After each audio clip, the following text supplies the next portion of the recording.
नमस्कार प्यारे बच्चों, हम आपका अध्याय कर रहे हैं योग और जीवन शैली। हम योग और जीवन शैली का पहला पार्ट कर चुके हैं। आज बेटा हम इसका सेकंड पार्ट करने जा रहे हैं, जिसमें हम करेंगे मोटापा। मोटापे को ठीक करने के लिए कौन कौन से आसन हमें करने चाहिए। वज्रासन, हस्तोत्तानासन, उसके बाद आपका अर्धमत्स्येंद्रासन और त्रिकोणासन। इनकी प्रक्रिया क्या है, इनके लाभ क्या है तथा लाभ के बाद इनको करते समय हमें किन किन सावधानियों का ध्यान रखना चाहिए, ये आज हम पढ़ने जा रहे हैं। ठीक है, तो सबसे पहले हम शुरू करते हैं मोटापे से। मोटापा क्या है? मोटापा आपके शरीर की वह अवस्था है जिसमें आपके शरीर में वसा की मात्रा बढ़ जाती है। आज ये एक विश्वव्यापी समस्या बन गया है। आज अगर आप संसार में देखेंगे तो मोटे लोगों की संख्या बढ़ती जा रही है। अमेरिका में तो हर 5वां व्यक्ति मोटापे का शिकार है। पहले मोटापे को एक बीमारी नहीं माना गया, पर वास्तव में मोटापा बहुत सारी बीमारियों की जड़ है। बहुत सारी बीमारियों की जड़ होने के कारण वर्तमान में मोटापे को एक बीमारी माना जा रहा है और भारत में भी यह समस्या तेजी से बढ़ रही है। अब मोटापा क्या है? शरीर की वह अवस्था जिसमें वसा का स्तर क्या हो जाए, जितना सामान्य है उससे अधिक हो जाए। उसके साथ साथ हम इसको इस प्रकार से भी डिफाइन कर सकते हैं, जब व्यक्ति का भार आदर्श भार से 20% अधिक हो। मान लीजिए कि आपका भार 80 kg है, ठीक है ना, और आपका भार 80 kg होना चाहिए और 100, ठीक है ना। तो इसका मतलब क्या है, आपका जो भार है वो 20 किलो ज्यादा है।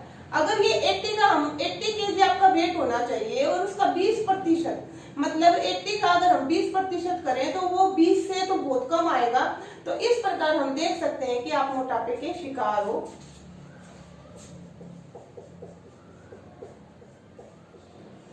80 का बेटा, अगर 80 kg का हम, आपका वेट 80 kg होना चाहिए ना, अगर 80 का हम 20% करेंगे तो 16 किलो आएगा।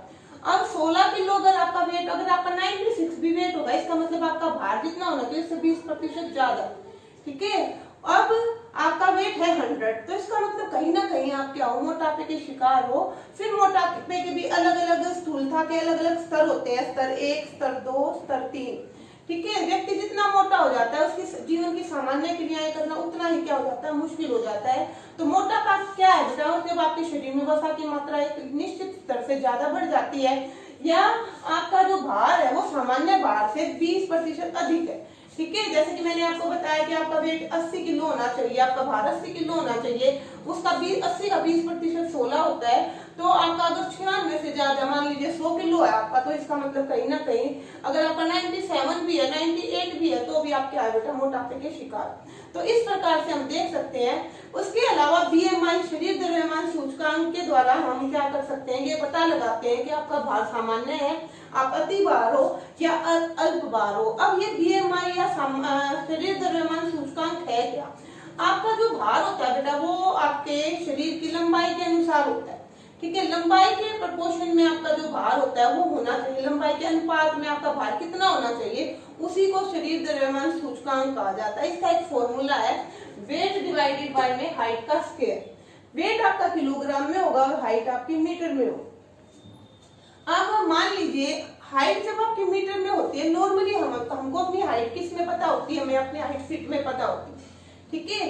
तो यहाँ पर आपको कन्वर्ट करना आना चाहिए, फीट से मीटर में कन्वर्ट करना आना चाहिए। अप्रोक्सीमेट मैं बता देती हूँ कि आपका 3 फीट में 1 मीटर होता है, मतलब जो आदमी 6 फीट का होगा वो अप्रोक्सीमेट कितने मीटर का होगा, 2 मीटर का होगा। तो हम अपना फॉर्मूले में एक एग्जाम्पल करके देखते हैं।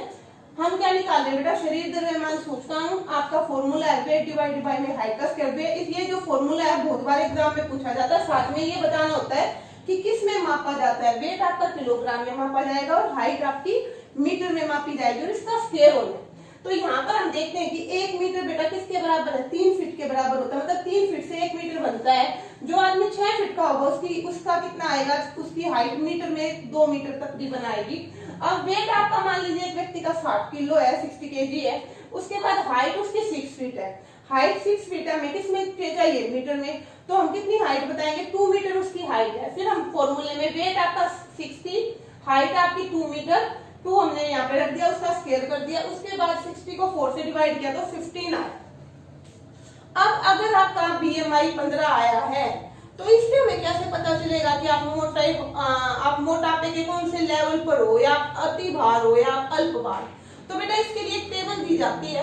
अगर आपका जो भार है, शरीर द्रव्यमान सूचकांक है, भार नहीं शरीर द्रव्यमान सूचकांक बीएमआई जो आपने निकाला है, अगर वो 18.5 से 25 के बीच में हो तो क्या हो, आप सामान्य भार हो। अगर वो 18.5 से कम है तो आप अल्प भार हो। अगर वो 25 से ज्यादा है तो आप क्या हो, अति भार हो। अब ये देखिए मैंने लिख दिया है यहाँ पर, अगर स्वस्थ भार कब होता है, जब 18.5 से 25 के बीच में हो। अल्प भार कब होता है, जब 18.5 से कम हो। और अधिक भार कब होता है, जब आपका बीएमआई 25 से भी ज्यादा हो। अब ये देखिए कि क्या कारण है कि आजकल विश्व में, पूरे विश्व में मोटापे की समस्या बढ़ रही है, लोग मोटे होते जा रहे हैं। तो इसका कारण है बेटा, एक तो आपको पता है तकनीकों का प्रयोग बहुत ज्यादा बढ़ गया है। हमारी जो जीवन शैली है वो शारीरिक क्रियाएं हम नहीं करते। शारीरिक क्रियाएं कहीं ना कहीं जीवन में बढ़ रही हैं, हमारी पाचन प्रणाली पर इसका असर पड़ रहा है। और साथ ही साथ क्या है, खान पान की गलत आदतें, जो पहले का हमारा खाना पीना था और आज के वर्तमान के खाने पीने में बहुत ज्यादा अंतर आ गया है। आजकल हम ज्यादा फ्राई तली हुई चीजें ज्यादा खाते हैं, या और भी हमारी कुछ आदतें बदली हैं जिसकी वजह से गलत खान पान और उसके अलावा आपकी अस्थिर जीवन शैली, ये आपके मोटापे को क्या करती है, बढ़ाती हैं। अगर आप देखोगे बेटा, ये जो अगर पहले के कंपैरिजन में जो मोटापे की समस्या पूरे विश्व में बढ़ रही है, तो इसको हमें रोकने के लिए, इससे बचने के लिए हमें क्या करना चाहिए। तो आपकी बुक में इससे रिलेटेड 4 आसन बताए गए हैं। उन 4 आसन को अभी हम एक एक करके पढ़ेंगे। तो सबसे पहले हम करेंगे स्टार्ट। अब करेंगे बेटा हम वज्रासन। मोटापे को हमें दूर करना है, मोटापे से हमें बचना है, तो हमें एक स्वस्थ जीवन शैली अपनानी है। योग एक स्वस्थ जीवन शैली है, योग को हमें अपने जीवन में शामिल करना है।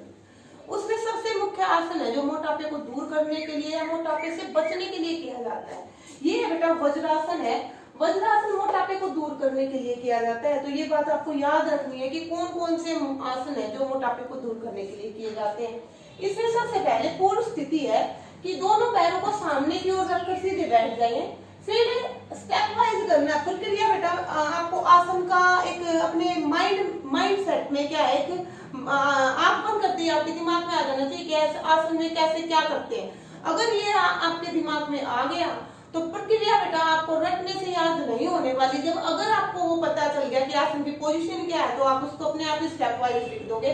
सबसे पहले तो दोनों पैरों को सीधे करके बैठे, फिर दाएं पैर को घुटने से मोड़कर दाएं नितंब के नीचे ले गए, बाएं पैर को घुटने से मोड़कर बाएं नितंब के नीचे ले गए। कमर, गर्दन और सिर बिल्कुल सीधा रखना है। जब आप बैठे हो ऐसे, तो दोनों पैरों के अंगूठे तो आपस में मिलने चाहिए और एड़ियों के स्पोर्ट पर आप बैठने चाहिए, एड़ियां खुली हुई होनी चाहिए। दोनों हाथों को जंघाओं पर रखें, वह दृष्टि बिल्कुल सामने की तरफ रखें। आसन में बेटा सांस का लेना और छोड़ना बहुत इंपॉर्टेंट है। आसन लेते टाइम आप क्या करते हो, लंबा खींचकर सांस लेते हो, फिर उसको धीरे धीरे छोड़ते हो। ये एक तरीके से रिलैक्स होने की स्थिति है, एक तरीके से आराम की स्थिति है, जिसमें क्या करते हैं, आपका शरीर सबसे ज्यादा कंफर्टेबल महसूस करता है। उसके बाद क्या है बेटा, यह एक ध्यानात्मक आसन है, ध्यान के लिए किया जाता है। ये पाचन क्रिया को ठीक करता है। कोई भी आसन है मोटापे को क्या करता है, कम करता है। पिंडली और जंघाओं के लिए क्या है, बहुत ही उत्तम है। अब ये देखिए कि ये आपका मोटापे का वज्रासन है। वज्रासन, दोनों पैरों को सामने की ओर सीधे रखकर बैठ जाएं। दाएं पैर को घुटने से मोड़कर दाएं नितंब के नीचे रखें। बाएं पैर को घुटने से मोड़कर बाएं नितंब के नीचे रखें। कमर, गर्दन व सिर को सीधा रखिए। दोनों पैरों के अंगूठे मिले हुए, एड़ियां खुली हुई। दोनों हाथों को जंघाओं पर रखें तथा दृष्टि सामने की तरफ रखें। सांस लें, आराम से छोड़ दीजिए। तो इस प्रकार वज्रासन बेटा एक बात याद रखनी है, मोटापे को दूर करने का आसन है। ध्यान, ये जितने भी आसन करेंगे, वज्रासन, हस्तोनासन, त्रिकोणासन और अर्धमत्स्येंद्रासन, एक कॉमन सी बात है, आपको बिल्कुल ध्यान से समझना है। आपको कुछ भी क्रैम करने की जरूरत नहीं है। मोटापे को दूर करने के आसन है, तो एक पॉइंट तो यही हो गया। ध्यानात्मक आसन है, आप मुद्रा को देख सकते हो कि जैसे ध्यान में बैठे, ठीक है, ध्यानात्मक आसन है, पाचन प्रक्रिया को ठीक करता है ये आसन। इसके साथ साथ कोई भी आसन है उसमें आपको ये देखना है बेटा कौन सा बॉडी पार्ट, शरीर का कौन सा अंग यूज हुआ। जैसे कि आपने देखा कि इसमें पिंडली व जंघाओं का भी प्रयोग हो रहा है, तो ये उनके लिए भी क्या है, उत्तम है। तो आसन को अगर आपने अपने माइंड में देख लिया कि एक सेटअप बना लिया कि वो कैसे होता है, तो आपको प्रक्रिया भी याद हो जाएगी और उसके लाभ भी हो जाएंगे। इसके साथ साथ क्या है बेटा, आसन करते समय कुछ सावधानियां आपको रखनी है। ये सावधानियां ज्यादातर सभी में कॉमन है कि गर्भावस्था में आप सभी आसन नहीं कर सकते, गर्भावस्था में आसन नहीं करना। शल्य चिकित्सा अगर है, अगर आपकी कोई शल्य चिकित्सा हुई है, कोई ऑपरेशन हुआ है, तो आसन नहीं करना। जो जैसे कमर, गर्दन, यहाँ पर या रीढ़ की हड्डी में कोई आपकी प्रॉब्लम है या कोई दर्द है, तो आपको आसन नहीं करना। ठीक है, आसन आपके लाभ के लिए है ना, कि आपके जो अगर आपकी स्थिति कोई खराब है उसमें अगर आप आसन करोगे तो आपकी स्थिति और खराब होने के क्या हो जाते हैं, चांसेस बढ़ जाते हैं। अब देखिए बेटा, हमारा नेक्स्ट है हस्तोत्तानासन। हस्तोत्तानासन भी मोटापे को कम करने के लिए किया जाता है। ये भी एक बहुत ही आसान आसन है। अब ये देखिए, इसमें पूर्व स्थिति में दोनों पैरों को सीधे करके खड़े हो जाएं, सीधे से खड़े हो जाएं। फिर उसके बाद क्या करना है, आपको दोनों हाथों की उंगलियों को फंसाते हुए हाथ ऊपर ले जाने हैं, हाथ कान से स्ट्रेट होने चाहिए। उसके साथ ही साथ क्या करना है, आपको अपनी कमर से बेंट होना है, कमर से झुकना है पहले दाएं ओर। सांस जब आप झुकोगे तो सांस लोगे लंबा, और जब आप फिर से 5 से 10 सेकंड तक उधर झुके रहोगे, जैसे कि आप जिस हिसाब से आप आसन कर रहे हो, स्टार्टिंग में आप 5 सेकंड कर सकते हो, फिर धीरे धीरे बढ़ा सकते हो। फिर आप मध्य अवस्था में सांस छोड़ते हुए आओगे, फिर उसको आप किस साइड में करोगे, पहले आप दाईं साइड कर रहे हो, फिर आप बाईं साइड करोगे उसको। इस प्रकार से क्या है बेटा, हस्तोत्तानासन ये भी मोटापे को कम करता है, उसके साथ साथ ही क्या करता है, पाचन प्रक्रिया को भी ठीक करता है। बच्चों का कद बढ़ाने के लिए बहुत ज्यादा जरूरी है ये आसन। और कमर की लचक, कमर इसमें यूज होती है, तो कमर की लचक को बढ़ाता है। हस्तोत्तानासन, पूर्व स्थिति, दोनों पैरों को मिलाकर सीधे खड़े हो जाएं, हाथों की उंगलियों को आपस में फंसाते हुए ऊपर की तरफ ले जाएं, हथेलियां आकाश की तरफ होनी चाहिए, हाथ कान से सटे होने चाहिए। सांस लेते हुए कमर से दाईं ओर झुकें, सांस छोड़ते हुए मध्य अवस्था में आ जाएं, सांस लेते हुए बाईं ओर झुकें, मध्य अवस्था में आ जाएं। अब ये है बेटा हस्तोत्तानासन। इसमें देखा कि मोटापे को दूर करने के लिए किया जाता है। इसकी प्रक्रिया आपने देख ली है। दोनों हाथों की उंगलियों को फंसाते हुए आपको ऊपर ले जाना है, हथेलियां ऊपर आकाश की तरफ रखनी है। ठीक है, कमर से बेंट होना है, आप दाएं बेंट हो सकते हो, फिर आप मध्य अवस्था में आओगे सांस छोड़ते हुए, फिर आप बाएं करोगे। इसको आप 5 से 10 सेकंड तक कर सकते हो। ये आसन आपको पता है मोटापे को दूर करने के लिए, तो मोटापे को दूर करता है, उदर विकारों को दूर करता है। साथ ही साथ क्या है ये आसन कद बढ़ाने में भी सहायक है, और कमर जब इसमें यूज हो रही है तो कमर को क्या करता है, लचीला बनाता है। अब इसके बाद जो हमारा नेक्स्ट है वो है त्रिकोणासन। अब ये बेटा इसके बाद है त्रिकोणासन। त्रिकोणासन भी मोटापे को कम करने का आसन है। त्रिकोणासन में क्या है, पूर्व स्थिति है, दोनों पैरों को मिलाकर सीधे खड़े होना है। उसके बाद क्या करना है, दोनों पैरों को खोलना है, 3 से 4 फीट का अंतर होना चाहिए। अगला स्टेप है, सांस लेनी है, बाएं हाथ को कान से लगाते हुए एक हाथ को ऊपर उठाना है, दूसरे हाथ से दूसरा हाथ फिर झुक के नीचे दूसरे पैर के अंगूठे को टच करना है। तो इस प्रकार से आसन किया जाता है। इसमें जब आप हाथ ऊपर उठाओगे तो सांस लोगे, जब आप अंगूठे को टच करोगे तो धीरे धीरे आप सांस को छोड़ दोगे। फिर यही प्रक्रिया आप दूसरी तरफ दोहराओगे। ये भी आसन बेटा वही, आपको पता है कि कमर यूज हो रही है तो कमर लचीली हो जाएगी। इसमें आपके हाथ, कंधे, जंघा सब यूज होते हैं तो वो शक्तिशाली बनते हैं। साथ ही ये भी मोटापे को कम करने का आसन है। तो इसके लाभ भी वही है जो पुराने आसनों के, जो आपके वज्रासन के, और ज्यादा से ज्यादा आपके कौन सा आसन किया अभी हमने, हस्तोत्तानासन के। त्रिकोणासन, दोनों पैर मिलाकर सीधे खड़े हो जाएं, दोनों पैरों के बीच में 3 से 4 फुट का अंतर लें, सांस भरते हुए बाएं हाथ को उठाएं, सांस छोड़ते हुए दाहिनी ओर झुकें, दाएं हाथ से पैर के अंगूठे को स्पर्श करें। सांस छोड़ते हुए मध्य अवस्था में आ जाएं। अब इसी प्रक्रिया को प्यारे बच्चों, अभी हमने करा त्रिकोणासन।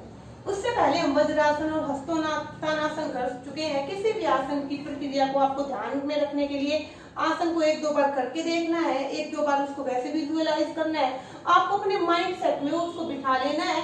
उसके बाद ना तो आपके लिए प्रक्रिया लिखना मुश्किल है, ना ही इसके लाभ लिखना मुश्किल है। और सावधानियां ज्यादातर सभी आसन की आपको मिलती जुलती मिलेंगी कि जब कोई आपका शल्य चिकित्सा हुई हो तब आसन नहीं करना, कमर में, गर्दन में, आपकी रीढ़ की हड्डी में कहीं दर्द है तो आसन नहीं करना, गर्भावस्था में आसनों से बचना है।